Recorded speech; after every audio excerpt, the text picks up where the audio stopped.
Assalomu alaykum. Ustoz va murabbiylar kuni bilan barchangizni tabriklaymiz. Nimaga barchangizni tabriklaymiz deyapman? Sabab barchamiz bir-birimizdan nimadir ilm o'rganamiz, nimadir bilim o'rganamiz. Ustozlik bu so'rab olinadigan kasb yoki hunar emas. Ustoz deb tan olinish kerak. Ustozlar faqat bilim bermaydilar. Ustozlar odob, axloq, vatanparvarlik hissi, ma'naviyat, yurtimizni sevish, oilani sevishni ham o'rgatishadi. Ustozlar, bu mashaqqatli ishlaringizda sizlarga omad yor bo'lishini, charchamasliklaringni, ikki dunyo saodatiga erishishliklaringni, shogirdlaringni duolar qilib yanada yuksak martabalarga erishishini ta'minlashlaringni tilab qolaman. Ustozlik yuqorida aytib o'tganimdek bu juda katta mas'uliyatli kasbdir. Ustozlik so'rab olinadigan yoki bir qandaydir beriladigan unvon emas. Unga faqat erishish kerak.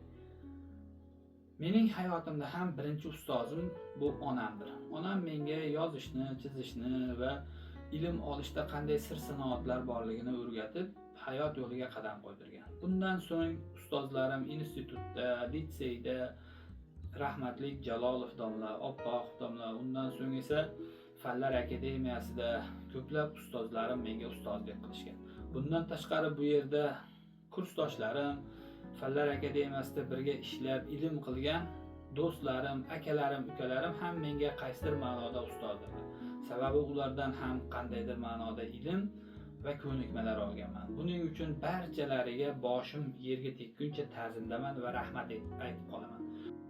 Bunday darajaga yetishimda ushbu aytib o'tgan barcha insonlarning qaysidir ma'noda hissalari bor. Shuning uchun ularni va boshqa ustozlarni bu faqat institut yoki maktabda dars beruvchi emas, hunarmand ustozlarni ham barchasini chin qalbimdan tabriklayman. Alloh sizlarni umrlaringda uzoq, rizqlaringni baland qilsin.